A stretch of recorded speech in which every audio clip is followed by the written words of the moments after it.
Moto3 gears up for round 12 of the 2025 season. We're in the Czech Republic for the first time in 5 years, and all the action is about to get underway. Let's head down to the grid and join the one and only Sylvain Quintoli alongside Rachel Stringer.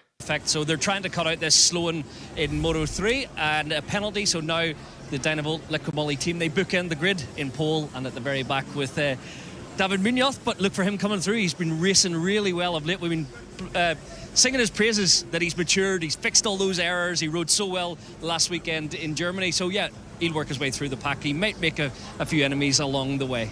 Well, that means David Amalza is now promoted to the front row in P3. But let's go back to row 7 and let's go to Nat. She's with Eddie O'Shea.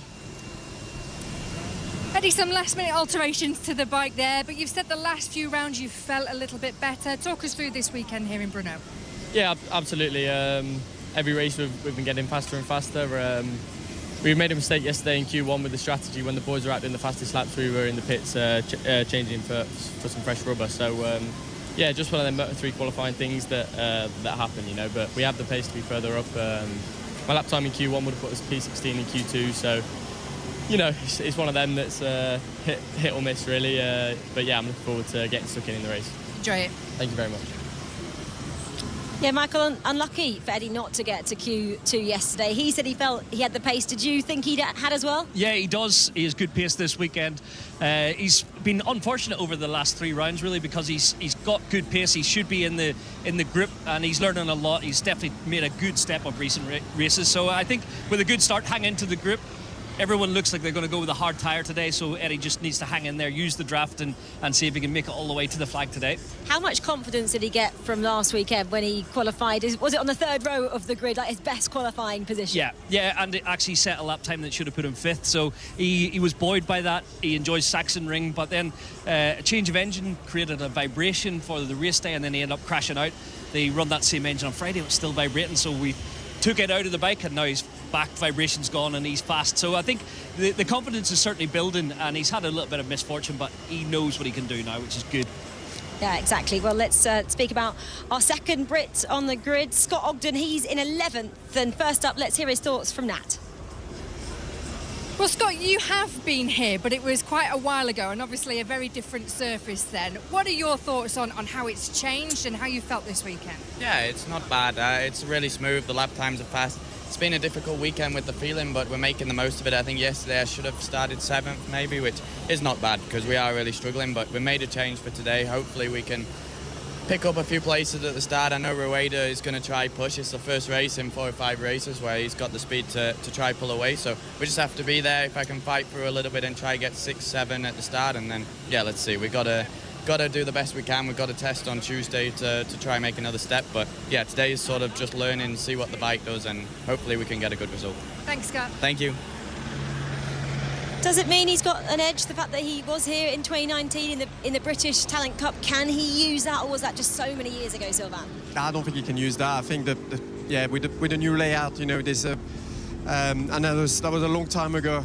But for Scott, I think this obviously with his pole position in Sachsenring, the first few laps as well in Sachsenring, he was a real fighter there. You know, like putting some moves and making overtakes. Then he sort of dropped back a little bit and ended up crashing. But you know, we're seeing a different Scott this year. It feels like he's still learning. He's being more aggressive now as well at the start of the races, which is good. So yeah, let's hope he gets a good start here. I think, like always, and we say it a lot, but the slipstream is going to play a huge role around here. So hopefully, yeah, he can continue to progress on his way to the top. Yeah, I mean, everybody that we heard from there, they're all saying Jose Antonio Rueda is going to be the man to beat, the man with the pace, and he's on the front row, so he's going to be a threat, as he always is. He is, and he's very good at managing the race. I know all these young riders won't allow him an easy race. They'll not let him go to the front and put his pace, because it is so fast this weekend. It could stretch the front group out, but I think this could be a bunch race. I just feel the slipstream effect around here will keep them all together. We saw his teammate there, Alvaro Carpe. He struggled because he had a crash in FP2.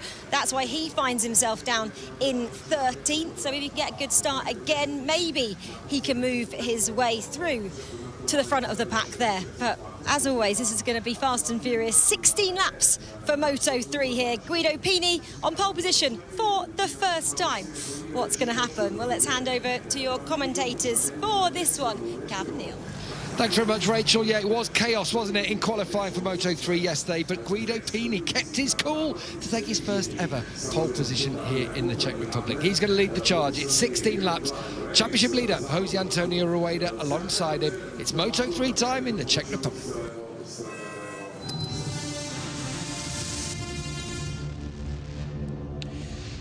Moto3 is back at the Brno circuit for the first time in 5 years. This is how they line up on the grid. Guido Pini on pole position for the first time. Jose Antonio Rueda and David Almanza start on the first row. Then it's Maximo Cuelas, Dennis Foggia and Valentin Perrone. Adrian Fernandez alongside Marco Morelli and Angel Piqueras running down in 9th position. It's 10th for Marcos Yuditai, Scott Ogden 11th from Nicola Caro, Oro Carpe, Noah Deltweller, Jacob Rulstone, Rusi Yamanaka as well, alongside Stefano Neppa and Taio Fudasato. Riccardo Rossi, Eddie O'Shea and Leonardo Abruzio as well down on the back. Lennox Firomara is in 22nd and David Munoz for yet another penalty this year starts at the back, and Joel Kelso in 24th position. We're all set then on the warm-up lap for the Moto3 Grand Prix of the Czech Republic. It's going to be a fascinating race. Let's check in with our colleagues down at TNT. At Brno over the years. I've got a question though, how it's going to play out.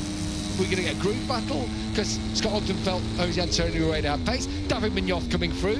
What do you see happening? Yeah, well, history normally says this track provides incredible racing in the lower classes especially. There's lots of decent length straights, keeps the group together.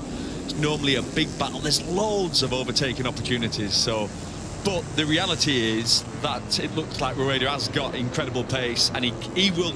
Plan A for Rueda is to try and stretch the field. That was the president of the Czech Republic working as a photographer. I actually read that and I'm thinking, I'm not going to say it because that can't be right. Yeah. Wow. He's waving the checker flag later on in MotoGP, but obviously, I mean, it's a national passion, isn't it? Absolutely. They love their motorcycle racing. And that's Exhibit A. What a track. What a track to come to, because it's great for spectators. Natural amphitheatre, it's like being in a football stadium there. This place is special, it really is. As I said, last time we came here, Dennis Foggia ran out the race winner. Only 4 or 5 riders have previous experience of this circuit, but in completely different conditions, so you feel like it's quite level out there. Yeah, what's good is for some of the really fast rookies, this is one of the first racetracks they're going to, and they're not at a disadvantage. So you can't pay as well. We've got Pini on pole. I mean, he's the perfect example. I mean, the young, fast, wild Italian. He's going to be really spectacular in this race. Imagine he won his first race here. You said he reminded you a little bit of Valentino Rossi. Where did he win his first 1-2-5 race in his debut season? Right here. 1996. I remember it like it was yesterday. You were in the race. Aspar, was it? Or something like that. Yep. Aspar was on the podium, wasn't it? Was it Takata and all those sorts of real fast 1-2-5 riders back in the day? All set then as they come through. We've got this graphic as well for the first time in Moto3. This is your lap chart. If you're joining us for the first time, this will tell you all the information you need to know about the race across the 16 laps from the starting grid and how the field will change throughout. We'll show you it during the race as well at the end of the laps when there's been big changes. We're all set then. This is going to be something just a little bit different. We haven't raced here in 5 years. This is going to be something that we have no news of. Revs are up. We're ready for a start for the first time in over 5 years. Moto3 is ready to go. The lights are on.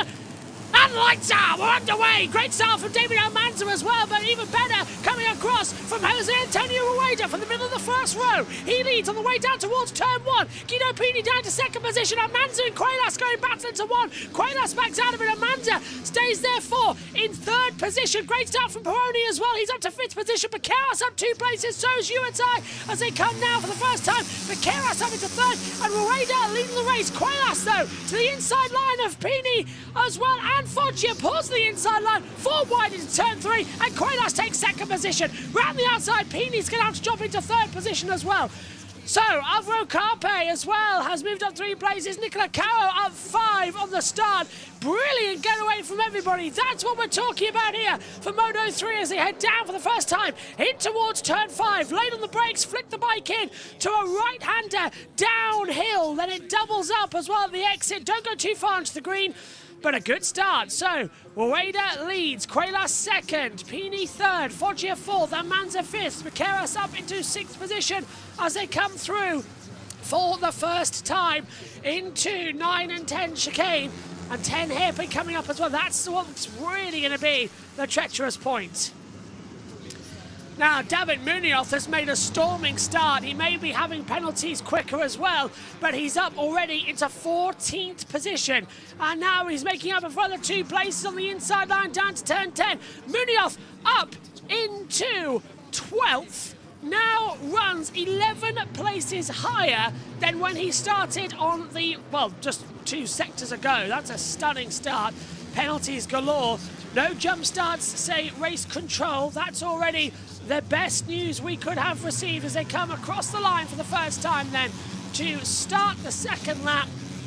It's a bit of a zigzag. We'll show you the lap chart in just a second as well as to how it's all changed around. You can also see it alongside us on the monitor here with the positions changed lap upon lap as across the line we go then down towards turn number 1. Here's a look at how it stands on the lap chart. You can see Pini moved up as well. Rueda up into the lead. Pini down 2 places as well. Biggest loss was coming in, with Marco Morelli. Dropped down several places. So did Scott Ogden. So did Deltweller. Brilliant. Just look at Munoz from 23rd, because of course Kelso didn't start. Munoz already shot up the order on that timing screen. Fabulous stuff so far as they continue the battle side by side. Rueda still leading this race. Maximo Quaylas directly behind him. Guido Pini running in 3rd, and they'll just now try and settle into a rhythm. Try and find the overall time that'll go, yeah, maybe this will be good, maybe this will be bad. But they don't want to have the same situation where they could go, oh, I've made a big error here. Oh, we're going to be out of it. Let's have a look at the chat. Hello to Plug, who's watching along. Tig says, what can Munoz do from last? And also, hello. Munoz getting 6, 7, 8 places in the first lap. I predicted him 3rd, and I predicted Quaylas to win because I feel like it's more the track will suit him. Lightning start from Munoz, says Sean. Tig says Munoz podium, and Sean says Munoz active like the Marc Marquez race start made. Yeah. Munoz is up into 10th position already. So he's made up 13 places in 1.5 laps. That is an outstanding performance. As we're now seeing Perone battling with Foggia and Baqueras just behind as well. But Pini running in 3rd position at the moment. Now Polsiter dropped down 2 places. Rueda and Quaylas making a move.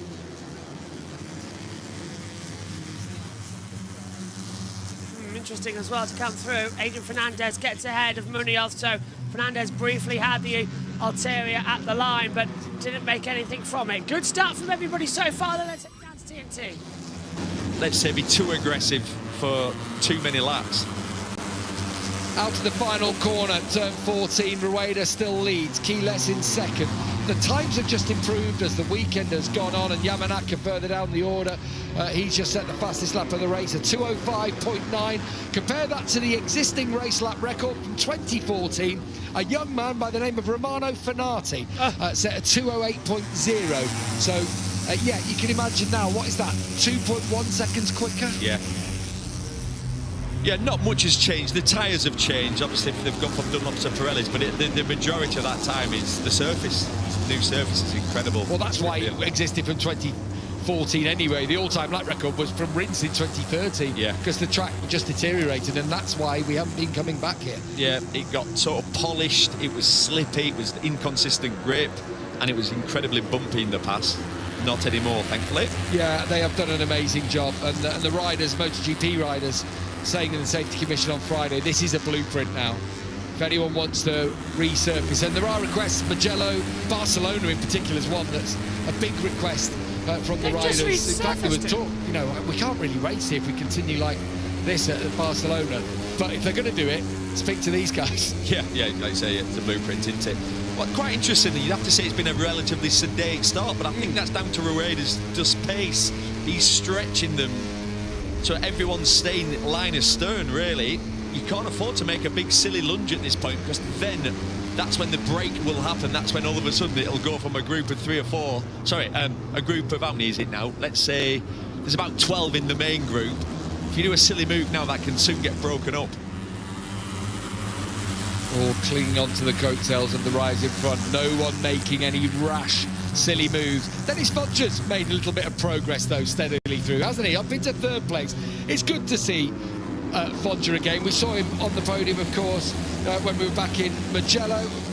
Very similar kind of race. I was just about to say that. I think, yeah, it's, we know that Dennis Fodger definitely likes these flowing sort of S sections. To cross the line, Piqueras, a new fastest lap of the race at 2:05.7. You know, that would have put you on the 4th row of the grid. That lap. I reckon we could even beat the pole time in the race today, depending on how things develop. With a slipstream, with the, you know, you have a really good lap and you catch a few slipstreams, you could get right there. Pole was 2:05.0. Here we go. No, it's funny what Keyless is doing. Keyless is doing what I thought. He is sitting there. And what he's doing is positioning himself to make it look like he's going to have a pass. He just got passed by his teammate there, Fodger. Who's strong in turn 4, isn't he? He is.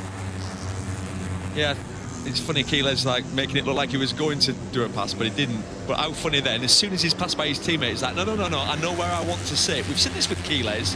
And again, look at that. Goes a little bit wide. Fodger gets him back. They just have to be careful there. A little wide from Rueda. Yeah. So it is a late apex, but it would definitely, it's not that late, let's say. I thought he had a tyre pressure warning and he was sitting up then for a moment, didn't it? That was exactly where Marc Marquez did it. Anyway, he just went that little bit wider and it allowed Fodger and Keyless, just as we're talking about, if they scrap too much, just watch out. David Munoz now onto the back of his teammate, so his teammate started in pole, he started back of the grid, and actually he's going to be ahead of him now. So that's the advantage you get from being in pole position. And if you're Pini, you'll smile to yourself. You'll think, wow, that came quicker than I thought. We've only done 3.5 laps. Up the hill for Rueda. Can Fodger keep the chase, keep the pressure on Rueda? He is pushing hard. Faster lap, every single lap, Rueda. He's building, isn't he? He's not going hell-bent as fast as he could. He's managing, dosing it out, but just getting quicker and quicker lap by lap. Yeah. I think this might be the fastest lap of the race, so I don't know if it's just because Fodger and Keyless battled a bit. Maybe held themselves. Let's have a look. To the line, yeah. Yeah, and as we go across it as well, the time's still changing as we were expecting it to, so still not a bad getaway. Lap 5 of 16 then here for the Grand Prix of the Czech Republic. Jose Antonio Rueda in the lead of the race from Foggia, Cuelas, Piqueras, Fernandez, Almanza, Pini, Munoz up to 8th place. He's up 15 places from where he started. That is an absolutely stunning lap. And they're going to be doing this throughout the entirety of the session as well, which was kind of what we were expecting it to be. Munoz might want a group break as well. Well, it might work him out a bit more, actually. Ricardo Rossi dropped down. Oh, I think Rossi's crashed. Rossi's dropping back on the timing screens dramatically. I think he's out of the race. I'm not 100%, but I think, yeah, that is going to be Munoz, I think, out of the race. I don't want to say the disappointment continues, but it looks like, sadly, it does. Another out for the race, it seems, as things stand. I don't think it would be that case, but yeah, Ricardo Rossi's out of the race. Oh well, we're down now to 22 runners that we were starting with as well. It just keeps going from bad to worse out here today. action continues on. It's going to be a nip and tuck race, I think, throughout. We're going to be in for 2 or 3 different changes, and I think that's what's going to be enjoyable about it. It's going to be chaotic, and that's a good sign. Qatar, where he broke down leading the race. There's a good chance he was going to win there too. Was it Aragon as well? He led a lot of that race and just ended up running out of tyre. He's definitely stretching it again a little bit on this lap. Through the final corner now, turn 14, Adrian Fernandez starting to look lively behind Angel Piqueras. That's the first lap that Rueda's pace has not increased. Just drops back into the 2:06 bracket. I have to say, even all the way back to Scott Ogden, which is the group, pace is very similar between everyone. Yeah, it is. All circulating the same. Like I say, it's all because they're being stretched by Rueda. Down to turn 3, another attack, this time from Angel Piqueras, and I wonder what Max Quiles will do about this one now, because he's just starting to go backwards. He turns tight through drive down towards... Yeah, you said in practice, is it a difficult track to learn? It's not a difficult track to learn, but to figure out the quickest way through all these technical... Apologies if you're watching, and we've got a slight bug in the system. See the different lines, the areas that you gain, the areas that you lose. Like I say, you might gain a bit... Oh, that was aggressive from Munoz. Is that Almanza? Yeah, just punched his way through there. Yeah. That was... yeah, an aggressive one. That's where Ricardo Rossi had crashed out on the previous lap. Still, Rueda leads. The gap steady at about 0.4 of a second. Where is he strongest? Well, it seems like here, doesn't it? Like out of the stadium section. Yeah, just that little bit everywhere. He's clean, he's smooth, he carries corner speed, does Rueda. He's not stressing his tyres. See a gap opening up now. A front group of about 12, and actually it's Carpe who's not able to cling on to that lead 12. Yeah, Carpe started his weekend so fast straight away, and then had that horrible high side at turn 1, and obviously he's really beaten up. It was a big crash. We're getting our first track limits warnings. It's going to happen, I think, in this race. It's quite a few places around it where it's very easy to transgress, this being one of them. You know, when you're in a bit of a slipstream, you just can clip the green paint there, quite blind up and over the top of the horizon, the final S bends. Yeah, there's that bit also on the exit of turn 1. That's a tricky one. Oh, 3 into 1 don't go, do they? Wow, Adrian Fernandez, that was beautiful. The way he turned back underneath Quiles. He was third across the line. Piqueras and Quiles got past him, but he turned beautifully out of turn 1 then. Yeah, what I like about turn 1, there are multiple lines around there. But we have seen people, haven't we, who've been trying to rail it around there. That's where they've come a cropper. Yeah. Yeah, you're better off almost trying to carry a bit more speed into it, and then, I wouldn't say square it off is an exaggeration, but hey, what's going on here? Lennox Famara, there's, oh! Strange crash. Big high side. Through turn 9. Horrid. We saw for the young Swiss rider who's out. Oh, David Munoz on his teammate. He just barged Pino. You can see from the helicopter shot, there was no room. That was naughty. On your teammate as well, you're like, come on. It's the Munoz style, isn't it? It is the Munoz style. I tell you what, he's had 2 victories this year. He's been a different rider. He definitely looks more mature. Well, since race 5. Oh, since race 6, you know. Yeah. First 5 races. Oh, he had a shaky start. Well, the very first race, who did he ride through? He rode through, was it Lunetta or someone like that? Just absolutely cleaned them out. Received a few penalties, but he definitely looks calmer. But this race, some of them moves are really borderline. Saw him down in his garage earlier. Bit of a maniacal smile on him as he was getting ready for the Scary. I think maybe, yeah, I had a little bit of a shiver when I saw it. Foggia trying his level best to cling on to Rueda. There's breathing room for Rueda, so no one can pass him. But he hasn't been able to fully escape just yet. He did a personal best last lap. Another 205.8. Now Quiles, a 205.694. Chipping away as they, you said it right, I think, Neil, learn how best to get the most out. Again, it looks like wide from Rueda, but when he's out there at the front, he's able to do that. When you're in second, like Dennis Fodger, trying to take that late cutback line, you saw it was almost converging of lines. Yeah, well, also, every lap he'll go past the start finish, the team will give him the gap from the rider behind, but also they'll give him the G of how many's in the group, so he'll be keeping his eye on that.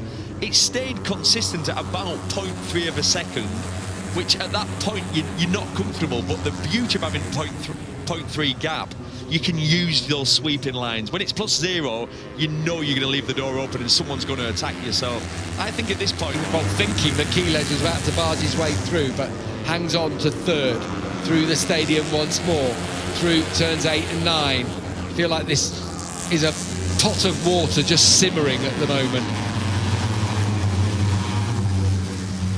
yeah, it's a good lap, this one. He's just got another couple of tenths as Rueda. Quiles attacking. It's been coming. Yeah, these two look like they've got it in for each other today. And Fernandez thinks, I love this sort of race. Yeah, I'll get involved too. So Fernandez, isn't it? He has the ultimate FOMO when he's seeing passes like that being made. He's like, let me have a go. And then you look at who's next in line. Oh, it's David Munoz. This is going to be great for Rueda's championship. Before the race, 73 points the gap. As it stands, 87 points the gap. That's 3 races he would have now in his back pocket of margin that he could miss. 25 points for a win, of course. And Rueda looks in line to take another set of 25. That is the fastest lap of the race from Rueda, 2:05.6, getting quicker as this race goes on. They cannot match him. No, and at that point the team will have, like I say, given that information, that'll give him a plus 0.7. He's clean as well, isn't he? Like he's been all weekend, not put a wheel wrong. Loads of laps on his own, working on his own race pace, working on his own markers, lots of corner speed, looks relaxed, not stressing the tyres. Oh, the teammates are proper going at it behind. Yeah, and then Piqueras scrapping with Fernandez as Munoz gets through and up into 4th place now. Their pace, unfortunately, at 10.42, slower than Rueda, and it looks like the way this is starting to go, it was the fear we had at the start of the race, but it looks like it's a battle for second. Yeah, and it's going to be a decent battle for second because it's a proper group of aggressive riders. I mean, Foggy back in the day used to be a bit of a wild one. He's sort of, as his maturity has calmed down a little bit. Well, we're past the halfway point in this race, 8 down, 8.5 now, 7.5 laps still remaining. And Rueda eking out more of a gap over Dennis Fodger on the 71 and the pink 28 of a gap over Dennis Fodger on the 71 and the pink 28 is Max Quiles on the 2 Aspar bikes. Then David Munoz just slightly behind on the 64. Up the hill they climb once more through 11 and 12. Really steep rise. Really hard to appreciate that on the camera, but that is a drag up there. There's a reason it's called Horsepower Hill, or used to be called Honda Hill. In Moto3 you call it KTM Hill. Yeah, it's a steep one. It makes the corner before it really important that you've got to try. Lap 9 and 16, and after a few issues with our streaming PC, luckily the map book was in here, so we were able to swap over, and you at home did notice a difference. We're back up and running now. Rueda leading this race, and there's still more drama going around into turns 1 and 2. They're desperate to find the overall pace and the gumption out here today as well as they come through. Quiles takes second position away from Foggia, and Barney's just been given a track limits warning. Well, that's going to be a surprise as Foggia down the inside line, gets back ahead. Quiles tries to get the undercut and sweep around the outside coming into turn 3. Has he got the power to keep the traction down the exit? Yes, he does. And he goes to his teammate. Well, just follow me. Just what are you doing out there? Let's race together. Let's just play this by the book and see what you can get hold of. It's a fascinating race battle so far. So, Rueda, Quiles, Foggia, Munoz, Adrian Fernandez, Piqueras, Almanza, Yamanaka, Pini, Peroni. That's your top 10. Quaylas there, given the track limits warning. 7 laps to go. And Rueda on course for yet another race win this year. Just taking off into the distance. Kind of what we expected, really, to happen as it comes in. Down to the braking zone. Hugs the inside line, just keeping the traction up a little bit more. As Rueda 1.5 seconds ahead now at the front of the field. Warning symbol on the left-hand side on that tower. Yeah, and it's stretched so much now. Obviously, Rueda's got that 1.5 seconds lead and look, and then you've got the next 6 riders. It's broken up as again, so that's your battle for the podium. Almanza, Piqueras, Munoz. Yeah, more experienced runners. Yeah. Apart from Keyless, basically.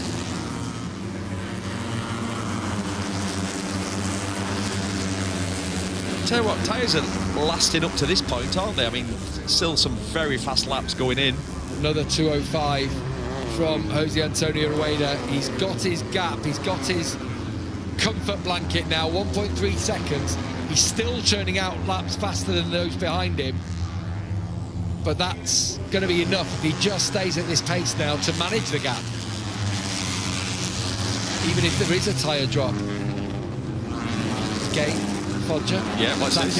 And again, Keyless. The inside. And then is Foggia then going to get the inside for the next corner? No, he didn't do it this time. So many races. If you are new to racing, watching racing at Brno, it is classic. For those reasons, for those big wide S's, and it's the track width as much as anything that has a part to play in it. 15 metres wide, 16 at some parts. Yeah, and if you look at where we came from last weekend in Sachsenring, where it was, what was 11, 12 at some parts, it's narrower than that. It feels narrow when you're riding, that's a fact.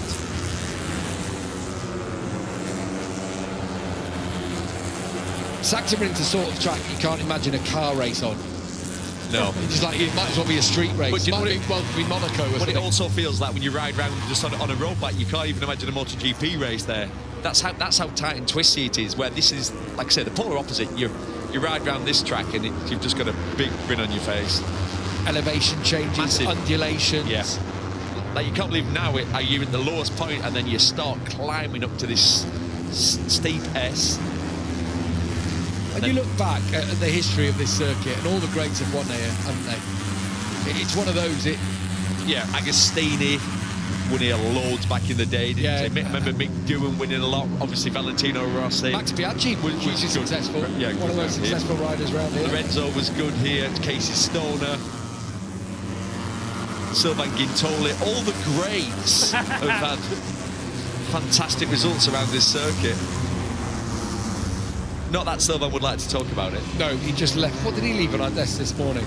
Look, he was third fastest in a free practice 3 session 6 years ago, and he printed it off. I mean, he was walking around with it today. He was asking a local if he could get it framed, if he knew somewhere he could get it in a frame. Embarrassing, really. Oh, no. Down towards turn 3 for Dennis Foggia. And the same move. Yeah. This time, does Keyless cut back? No. He says, all right, I'll give you it this time. Unless Rueda goes This is down. a 5-6-way battle.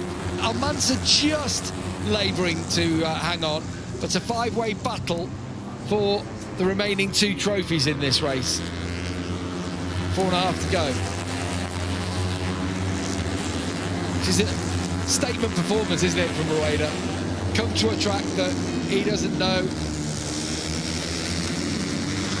and yet is performing admirably.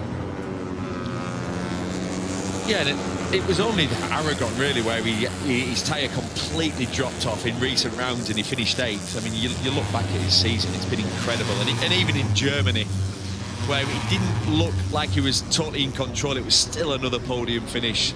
But yeah, this weekend, we said this morning, we'd be surprised if Rueda doesn't win this race, because his pace throughout the weekend has just been something else. We're into the unknown now. No one will have put this many laps on their tyres, you wouldn't have thought. They will. There is Alvaro Carpe. They'll be feeling it now. He'll be feeling it. He's got Scott Ogden behind him. Ogden outside of the points. Morelli picking up points as things. Yeah, but 88 points for Rueda at the front. Just have a this graph. This is the lap chart of the race that we've had so far. Finally got it back operational. Rueda took the lead lap 1 and stayed there forever since. And then it's everybody else fluctuating, but Nicola Caro in 11th position. They're moving up and down, lost 2 places on the previous lap as it came through.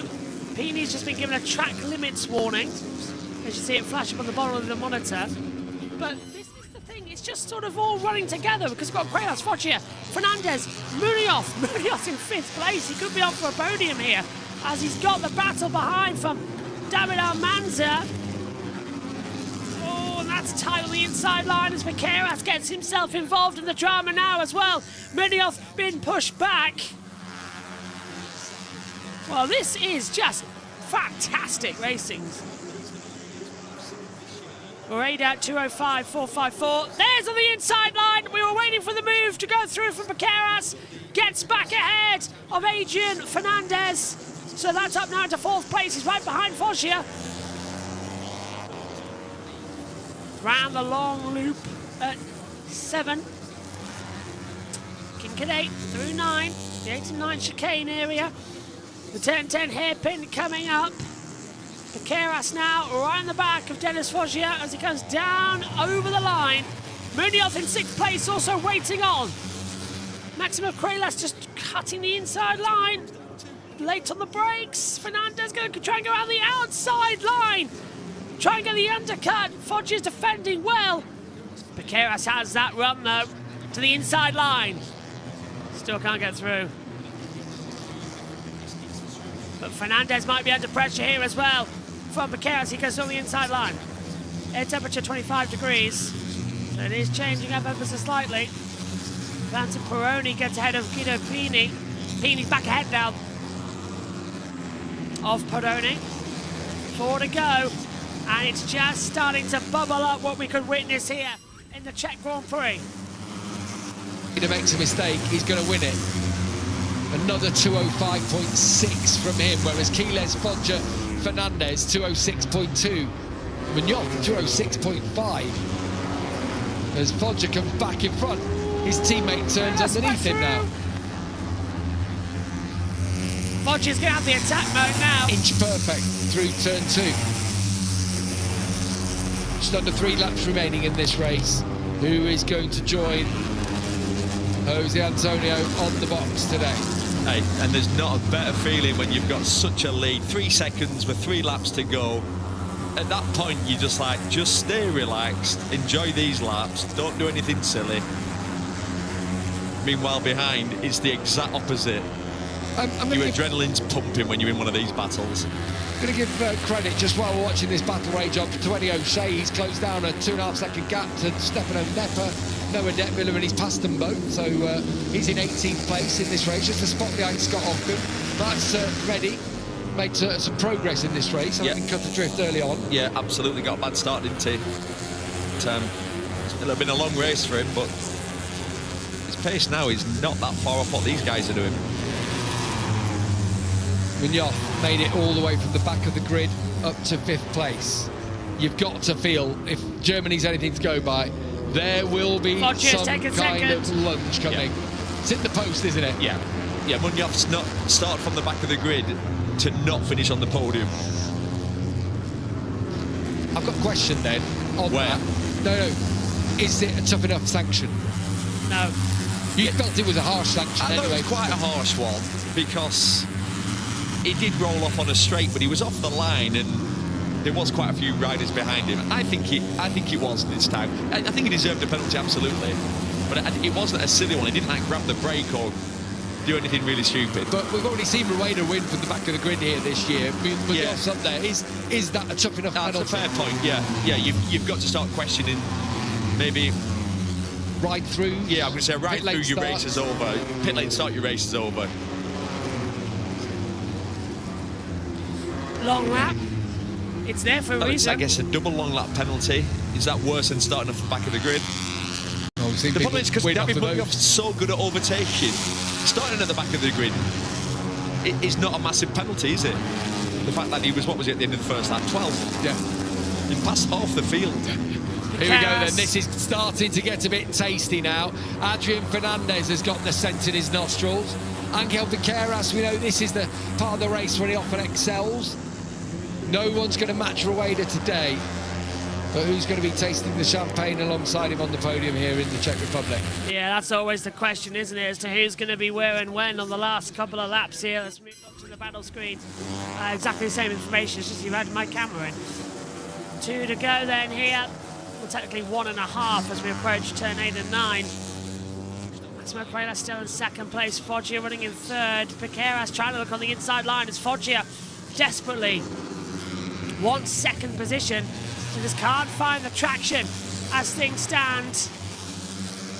Yeehaw! Down into the braking zone. Anyone, anywhere going for a move? Answer, no. They still can't find that traction splitter point. I'm not really surprised about it, to be fair. It's that type of situation that's been going on today. Rueda, though, 3 seconds ahead as we start what will be the final lap of the Czech Grand Prix. Go to the inside line. Viqueiras wants a third position. There's David Munoz up 18 places. Can he make it up 20? He's trying to look around the outside line. Maybe even get second position. That'll be a story to tell. I wonder what everyone will make of that. Final lap time. Down in towards turn 1. There's Jose Antonio Rueda. 3.8 seconds ahead as David Munoz tries to look around the outside line in towards turn 1. Fernandez dives up the inside line, gets ahead of Foggia. Foggia's been forced down. Munoz going to go through too. So Foggia's down to 5th position. Viqueiras 3rd. Munoz into 4th position. Munoz looks to the inside line now, trying to get ahead of Viqueiras into the braking zone. Viqueiras is going for a move on Quaylas. Quaylas shuts the door in towards turn 3 and 4 chicane. This is going to be very difficult if they're not careful here. As a little bit running wide. Munoz going to go for the move here on Viqueiras. He pulls out. Last of the lane breakers. Nothing there. Can he get the traction? Foggia's got track limits warning. Munoz goes to the inside line to deal with Adrian. Yeah, he deals with Viqueiras. Fernandez coming back on the inside line as well. All a sea of colours at the moment as you try and work out who's where from the camera angles. Not zooming in quite nicely. There we go. I'll take a step back. Whoa, Munoz going for it on the inside line. And David Munoz is up into 3rd and he wants 2nd. Down into turn 10. Can he get ahead on the inside line of Maximo Quaylas? Nope, not this time. Through turn 10. Oh, Quaylas nearly drops it. Quaylas gets a leg off, and through goes David Munoz for 2nd. Through goes Angel Viqueiras for 4th. Because back on the inside has come Maximo Quaylas.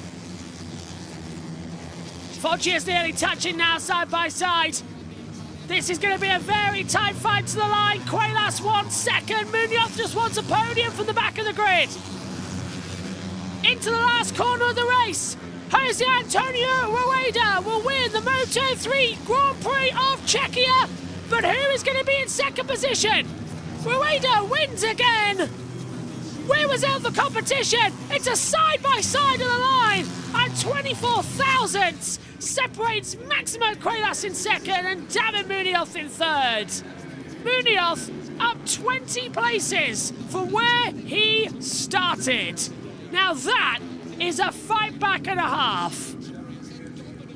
Jose Antonio Rueda wins for the 8th time in Moto3, and once again it is total domination. He wins the Grand Prix of Czechia. That is just, it's just domination. Exactly what it needs to be said, domination here.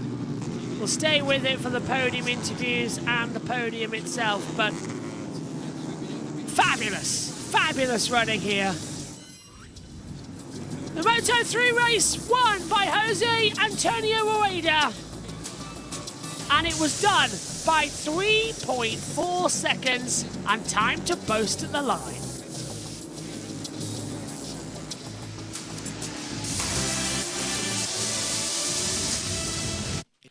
Nicola Caros crashed at the line as well. We've just been informed Ryder is okay. So let's take a look then at what happened. It is Jose Antonio Rueda victorious, and Maximo Cuelas, David Munoz, Angel Piqueras, Dennis Foggia, the one of only 4 riders to start where he finished. Then it's Adrian Fernandez, David Almanza, Valentin Peroni, Russi Yamanaka, Guido Pini down 9 places into 10th. Tayaso Forasato, Marcos Ioratai, Alvaro Carpe started where he finished. Marco Morelli in 14th. Jacob Woolstone picks up that last point, started where he finished. Scott Ogden down 5 places. Stefano Neppa started where he finished. Eddie O'Shea, Noah Deltweller, Leonardo Abruzio, and Nicola Caro crashed out at the last lap. Lennox Fiorama is out, Riccardo Rossi out too, and Nicola Caro officially now being retired from that race. Take a look here at the lap chart about how crazy that race actually was. Domination from Rueda, second to first, led every lap across the line as well, and it was just a normal race weekend, really, wasn't it, for him as well? Didn't need to do much about it. Cuelas beat Munoz at the line. Caro went down. Thanks, Sean, as well, to come through. There's battling there. Let Rueda go. It says Tig. They need to duff up Rueda. They want to beat him in the next race. It's that type of situation, I'm afraid. Let's take a look at what it does in the world standings. It puts Jose Antonio Rueda on 228 points. Piqueras on 143. There's now an 85-point gap in the championship. Alvaro Carpe 132, 126 for Cuelas, and this is only his 5th, 6th race in the championship as well. Cuelas, absolutely unbelievable how he shot up to 4th in the standings. That just proves how much of a star he is, and could be the champion next year as well. Munoz, Kelso, Forasato, Manza, Foggia, and Angel Fernandez rounds out that top 10. So we'll be hearing what they have to say shortly as well, as we take a look at that lap chart. Absolutely fantastic as well. I love a rider tracker, but the lap chart is our next best thing, I suppose, as things stand. We'll take a look then at the interviews and the podium ceremony, and then we will hand back down to Rachel before Gavin takes us through the podium. We're non-stop here for this one, as we'll now hand you back to TNT as we get ready for celebration times. Rueda, his 52nd start and his 8th career win in Moto3. Welcome back to the Czech Republic, where it was a bit of a stroll in the park, really, for Jose Antonio Rueda. Sunday ride, perhaps. Shall we just save a bit of time and give this man the World Championship trophy now? I mean, it was a class win. 7th win of the season, 85-point lead in this championship. I'll tell you what, I think he's going to enjoy his summer break. You think he might for the next 3 weeks before he won't be punishing himself too much in the gym. I think I'll be doing it. I think I might have a few cocktails. You know, last year he scored 1 win. He had the appendicitis early on in the year and the appendix removed. 1 win and 4 podiums. Already in the first 12 races, 7 wins, 9 podium finishes. Could have had more with bike breakdown that we had and in Qatar. And he's just making it look a little bit easy. Yeah, you have to give him credit, though, for how he's upped his game. Yeah, he has definitely gone up a gear, hasn't he? Max Quiles, again, another podium from the young Spanish rider. That is his 5th podium. When he's been on the podium, he's now had 4 second places and a win. And that was his 8th Grand Prix. Yeah, he will have, in the whole paddock, the best race to podium finish ratio. Yeah. Dennis Foggia, they had a look at it. He did have track limits on the last lap, but no further action has been taken. We've seen this face a few times, haven't we? Of late. I won't be panicking too much. He's been riding well. He's just slightly off the pace throughout the weekend. You then feel like when it comes to the race, he's on his limit. And it's just those last moves. I mean, it's hard to beat Quiles when you watch him. It's hard to beat a Munoz in a battle. Yeah, he's there or thereabouts, isn't he? Yeah. Angel Piqueras. He is now alone in second place in the championship because Carpe picked up just 3 championship points in the end. He finished in the group ahead of Morelli, who in his debut gets 2 points. Ralston picked up a single point for Australia in 15th, and then Scott Ogden of that group missed out. He was the one to miss out on the points in 16th place. Pole sitter Guido Pini finished in 10th. Rocape, there he is. Only 3 points today, but yeah, and we know why. Yeah, it's all on the the second practice session when he had that big crash. Really beaten up. Track temperatures now starting to climb into the 40s. Remember, we've got Moto2 and MotoGP still to come. Let's hear from the man who started at the back of the grid and still stuck it on the box, David Mignon. Well, David, that is a super ride from the back of the grid onto the podium. Just how difficult was it to make your way through? Yeah, I know. The race are very fast. Rueda is very strong here. But well, I push into the front, step by step, lap by lap. And well, finally third position is a very good result for the championship. And well, thank you to the team for all the work during the weekend, and this victory for Borja Gomez. Top ride, well done. Thank you. They didn't win, it probably felt like a win though, didn't it? Well, impressive, back of the grid. Very impressive. I'm impressed with what I see. Some firm moves, he didn't go over the line, as in cleaning anyone out. He was close. He wasn't his teammate Pini once. Yeah. But he then he did sit there round about fifth. He looked calm. That's great racecraft. He's creative with his passing, isn't he? On occasion. He is. Very creative. Put it this way, Gav, you wouldn't want to race against him. Yeah. You certainly wouldn't want to see +0 Munoz, would you, on your pit board? No, he's not creative in the way you get those people with the angle grinders. Yeah. Right, let's Max, you really had to battle hard for that second place, in particular with your teammate through the middle of the race. What did you make of some of those moves? Yeah, well, I tried my best to be at the front all the time. I had much better pace than the other group. I had the pace of Rueda, so I wanted to be behind him because I knew he was going to be really fast. But yeah, many overtakes. He was overtaking me all the time, and it was really difficult. So I had to try to push, but then I had no tire. I tried to catch Rueda, but again, there was overtaking. So I had to conform with the second place. I tried to do it, and I could do it. So this is good. But yeah, happy, and let's keep going. Great ride, well done. Thank you. Valentino Rossi would say that is racing. That is the races, he would have said, because, yeah, you might have had the pace, but the others are all in the race too. Yeah. Oh, look at the front of that bike then, was hopping. There's a fair bit of that, wasn't there? Yeah, particularly in that last corner. Yeah, quite a lot. There were plenty of moves with him and his teammate. You can see he was slightly frustrated, but yeah, that's how it is. Carries Luis Salom's number 39 on top of his hump. Let's hear from our race winner, Jose Antonio Rueda, win number 7. Jose Antonio, that was perfection. You led every lap, dominated the race from start to finish. Is there a better way to go into the summer break? Yeah. With this feeling, it's incredible to go to the summer break. More points on the championship, another victory. So I want to say thanks for my team for all the job all this half season, and needs to still working on that way on the next races and another half of the season. So yeah, I'm very happy to take the victory, and yeah, I'm really happy. I want to say thanks to everybody to support me. Yeah, this victory is for all of them. Let's enjoy today to this victory. Congratulations. Thank you. 85-point lead in the championship standings now, like Gav mentioned. How does he celebrate these 4 weeks? Can he celebrate tonight, maybe for the first time he's been able to all year so far? What a dominating start of season. I mean, amazing race pace. It's just a way he's able to carry that corner speed and keep the flow going.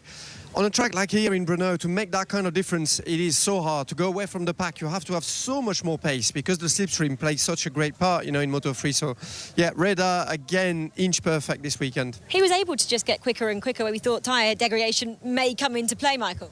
So good at managing it. The SC2, which is the harder of the rear tyres, it was lasting, but for some of the others who like a little bit of grip, they couldn't match Jose Antonio this weekend. He was able to just turn a little bit better than others and get off the turn, and he carried the speed all the way down the straight. didn't need the slipstream to be that fast. And yeah, that's an exceptional talent to be able to make the difference, as Sylvain said. A track like Brno, the rider can carry that extra bit of speed, and he managed to break the pack, which we didn't see coming, even with the speed. So yeah, mightily impressive. Yeah, before he broke the pack, it was a pack of about 18 riders at one point. Then he pulled the pin, and then it was very much about the minor podium positions there, and the battle between Max Quiles and David Munoz. I mean, Munoz, what a ride he had from 23rd to we thought was going to be one podium position. We weren't quite sure where until right at the very end. Yeah, Munoz was like an animal there. I mean, you see them making the move on Piqueras and getting ready for that fight. That was the last lap, obviously, for the fight for the podium. Munoz super aggressive as well. You'd think, you know, in those first laps, starting from the back of the grid, he would have damaged his tyre, and it wasn't the case at all. There, he was able to sleep underneath Quiles and hold his position there. So he played it really well. Maybe a little bit too defensive in the last corner, that last chicane, that allowed Quiles to go around him and carry a little bit more corner speed until the finish line. But yeah, Munoz just aggressive as ever, and then you're going to see the Quiles just carry that corner speed out of the last turn just to snatch that second place. Fair play to him though, from the last place on the grid, and a brilliant run. Aggressive, but I've got to say, I mean, we've seen some moves that were super aggressive, but it was for me fair and square. I guess that's what Neil and Gab were saying. Was that a harsh enough penalty because he still managed to get a podium? What are your guys' thoughts on that? Well, I think what he did was actually not that bad, and the penalty, it is a harsh penalty, and he got punished rightly because he was sort of on the radar a little bit, and he'd been warned, and you know, so it's really important that if they keep the riders in check, that they don't do stuff like that during the practice, because that can lead. This is the sort of accident that you don't expect and where you can get injuries.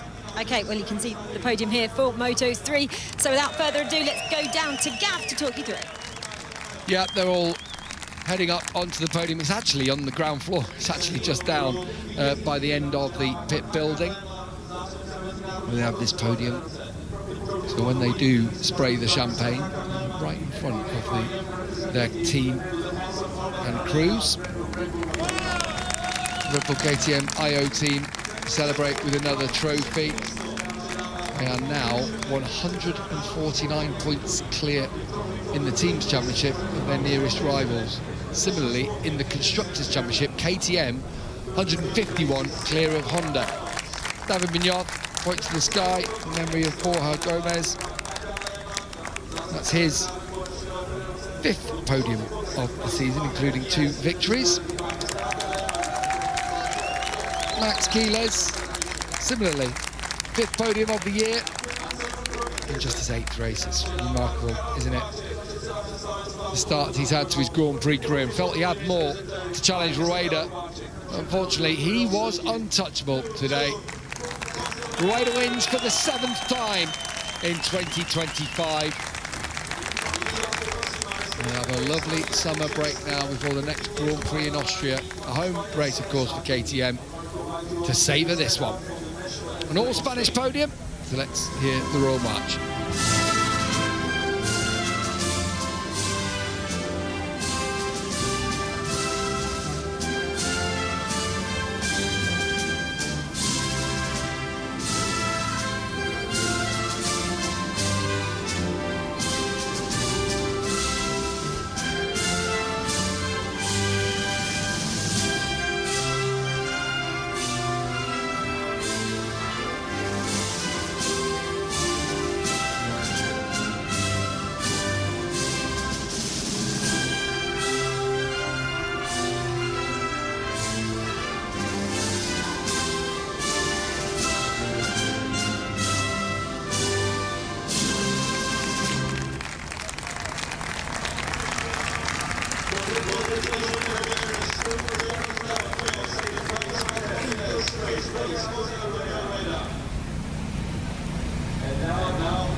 Rueda has definitely got used then, hasn't he, standing on the box here in Moto3, his 7th time so far this season, and he's getting used to spraying. It is champagne time, and that concludes our coverage of the Moto3. We'll be back in around about 15 minutes' time for Moto2. Join us again, you'll be redirected. See you soon. Bye-bye.